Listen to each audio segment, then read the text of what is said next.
오늘이 10월 26일입니다. 10월 26일 박정희 전 대통령이 서거한 날이죠. 2012년에요. 박근혜 대통령이 마지막으로 추도식에 참석했던 영상이 있습니다. 그 영상 보고 오겠습니다.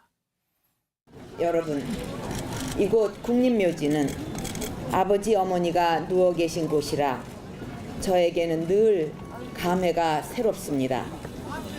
이제 아버지를 놓아드렸으면 합니다.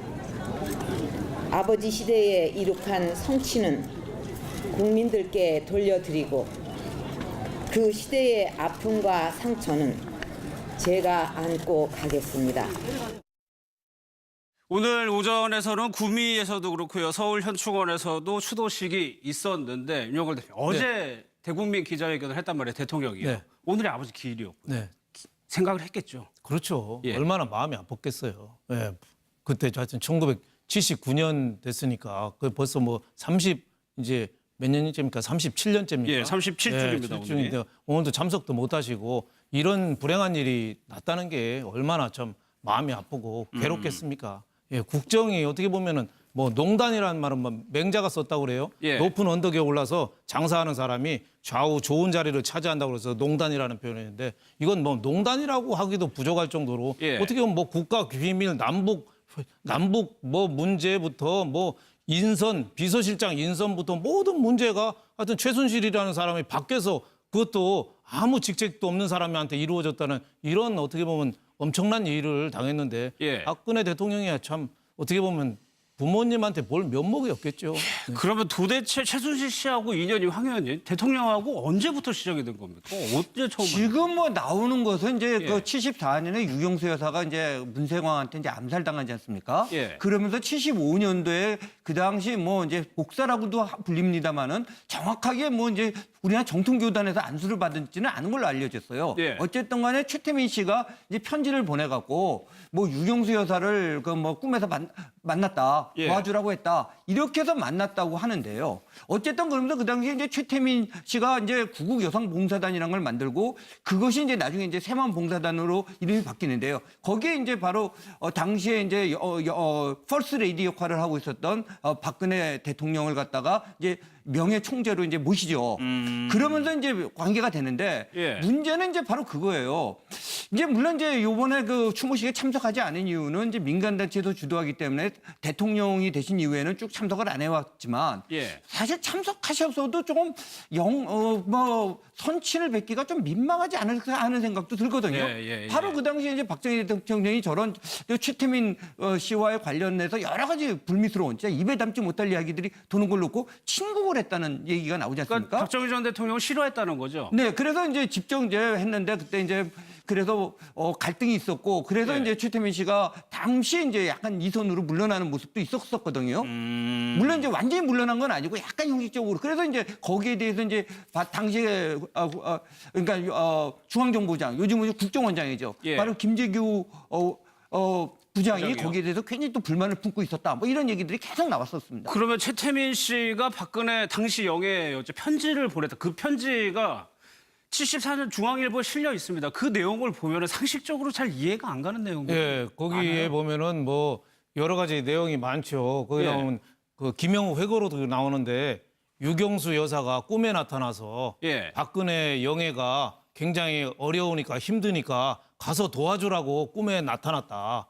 그런 식으로 해서 그 박근혜 그때 영예한테 편지를 쓰죠. 예. 그래서 뭐 거기 내용에 그런 얘기도 있다고 그래요. 세 통인가 쓰는데 어머니는 돌아가신 게 아니라 너희 시대를 열어주기 위해서 길을 비켜줬다는 걸 왜 모르느냐. 너희 시대라는 거 박근혜 시대가 열린다는 걸 왜 모르느냐. 예. 그리고 유교사 목소리, 어머니 목소리를 듣고 싶을 때 나 최태민을 통하면은 목소리를 들을 수 있다. 그러니까 박근혜 대통령은 어떻게 보면 참 우리가 이해해 줘야 되는 게 20대에는 기구했어요. 어머니 아버지가 다 그 불행하게 돌아가셨잖아요. 그 예. 어떻게 보면 공황에 빠진 심리에 최태민 씨가 거기에 들어와서 그때 면담에서 친해지게 되고 거기에서 또 농단을 또 하고 예. 돈을 기업들한테 뜯고 뭐 이런 여러 가지 얘기 들으니까 거기 그때 선우련이라고 청와대 비서관 하던 사람이 비망록에다 이렇게 씁니다. 예. 그래서 김재규하고 박근혜 딸을 하고 대통령이 삼자 대면을 한대요. 그래서 여기에 대해서 분명히 밝혀라. 예. 그런데 거기에서 또 박근혜 그때 영예가 좀 억울하다, 봐달라 뭐 이러니까 적당히 이렇게 넘어갔는데 예. 나중에 김재규가 12.6 시해를 일으키는데 그 원인이 저 최태민, 박근혜 이 관계도 언급을 했죠. 잘 풀지를 못했다. 거기에 대한 그 분노 이것도 있다고 김재규가 기록을 하게 됩니다. 그러니까 최태민하고 최순실하고 박근혜 대통령하고 인연은 40년이 넘는 악연 중의 악연이라고 볼 수 있겠습니다. 예. 그러니까 최태민 씨가 국정을 농단하는 거에 대해서 막지 못한 것이 11.6을 일으킨 한 원인이 됐다라고 김재규 부장이 얘기를 그렇죠. 했다는 거죠. 예. 그러면요. 본격적으로 어제 차재현 교수님 나오셨는데 어제 박근혜 대통령이 그렇게 얘기를 했습니다. 어려운 시기에 도와주고 힘이 됐었다. 그 어려운 시기라는 게 그러면 박정희 전 대통령이 서거하고 이후에 그 시간을 얘기하는 걸까요? 그 시간을 이야기하는 거죠. 사실 예. 그 1979년도에 그 박정희 대통령이 시해당했을 때 박근혜 대통령 나이가 26살이었습니다. 그렇죠. 예. 그렇기 때문에 상당히 그 20대 중반에 그런 엄청난 비극을 당하고 나면 그걸 헤쳐나기가 쉽지 않거든요. 그 상황에서 가장 의지할 수 있는 사람은 역시 가족 아니겠습니까? 그렇죠. 그런데 먼저 가족이죠. 그러니까 저 예. 자신의 그 가족이라면 직계 가족이라고 하면 이 박근영 씨와 박지만 두 동생인데 그 두 동생보다도 사실 더 의지하고 믿고 의지했던 사람이 바로 지금 이제 최순실 씨라는 거죠. 그보다는 그때 당시는 아마 최순실 씨보다는 최태민 씨를 더 의지를 했겠죠. 그 과정에서 이 그 형제들 간에 그것도 갈등이 시작됩니다. 예. 결국은 그러니까 왜 우리 누나가 왜 우리 언니가 왜 우리를 믿고 의지하는 것보다 약간 좀 아버지가 재임 시절 때부터 상당히 말썽이 많았던 분들하고 계속적인 관계를 맺어갈까? 그런 부분들이 또 이제 뭡니까? 유경수 여사가 돌아가시면서 남겨놓았던 유경재단을 예. 둘러싼 여러 가지 또 이 그 가족들 간에 또 이렇게 갈등이 생기면서 예. 그 과정에서 이 최태민 씨 일가가 이 그 박근혜 당시 그 박근혜 씨를 그 당시에 이제 박근혜 대통령을 이제 감싸고 도는 과정에서 예. 완전히 그 건널 수 없는 형제들 간의 불화가 생긴 거죠. 그렇기 때문에 1990년이었죠. 1990년에 당시 유경재단을 박근혜 대통령이 운영을 하고 있을 때 예. 최태민 목사, 그러니까 최태민 씨 일가가 그걸 다 어떻게 보면 그 진행을 한다. 그런 걸로 인해서 이 예. 박근영, 박지만 이 두 분이 당시 대통령이었던 노태우 대통령에게 진정서를 보내는 거죠. 아, 진정서요? 우리, 예, 예. 우리 누나가 우리 언니가 이 지금 최태민 일가로부터 지금 빠져나오지를 못한다. 구해달라. 이렇게 할 정도로 하면서 그러면서 박근혜 대통령이 당시 그래서 유경재단의 운영권을 예. 박근영 씨에게 넘겨주는 그런 상황이 되고 난 뒤에 완전히 지금 이제 멀어진 사이가 아닙니까? 그러면서 더 상대적으로는 예, 예. 최태민 씨의 딸이었던 최순실 씨하고 더 가까워지는 계기가 된 거죠. 그래서 박지만 씨가 최근에 이런 이야기를 했다고 그래요. 예.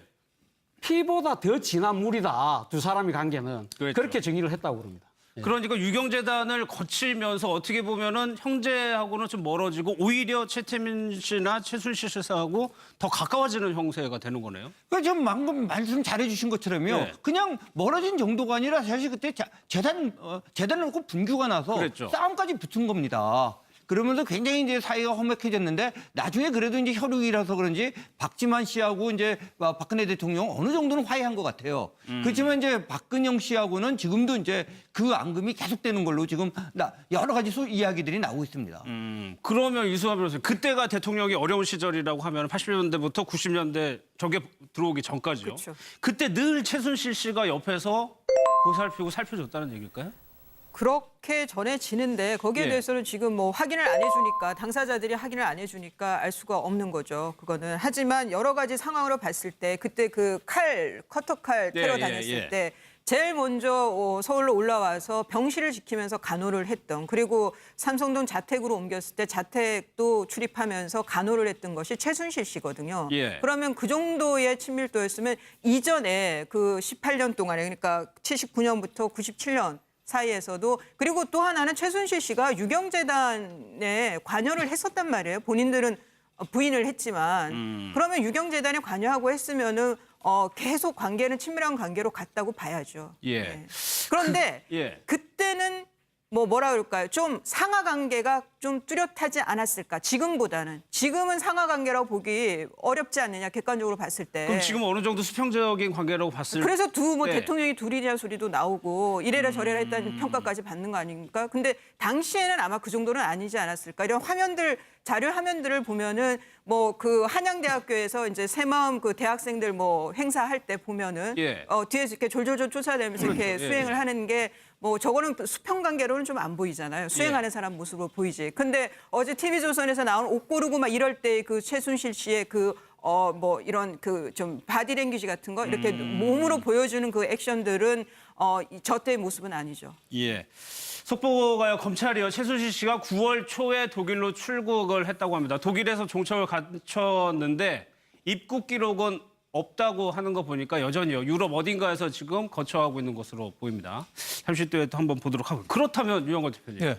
박근혜 대통령을 둘러싸고 최태민 씨부터 해가지고 정유라 씨 유혹도 대통령을 괴롭히고 있단 말이에요. 그렇죠. 3대가 이어지고 있는 상황이에요. 네, 참 어떻게 보면 참 인연이고 악연이고 그렇습니다. 그걸 예. 풀지를 못하니까 아까 말씀드린 대로 그 처음에 최태민 씨가 편지에서부터 시작된 게 지금까지 정유라 씨 이거 2대 엉터리로 입학하고 학사까지 바꾼 거 이게 다 지금까지도 이어지고 예. 하여튼 최순실 씨가 특히 핵심인데 그거는 금방 이수희 변호사 말씀대로 상하 관계가 아니라 어떤 기업으로 말하면 지금 공동 경영인 거다. 이렇게 볼 수 있겠습니다. 그래서 저는 이 대목에서 생각나는 게 그 구한 말에 예. 황헌이라는 사람이 매천야록이라는 책을 썼어요. 예. 거기에 진령군이라는 말이 납니다. 진령군.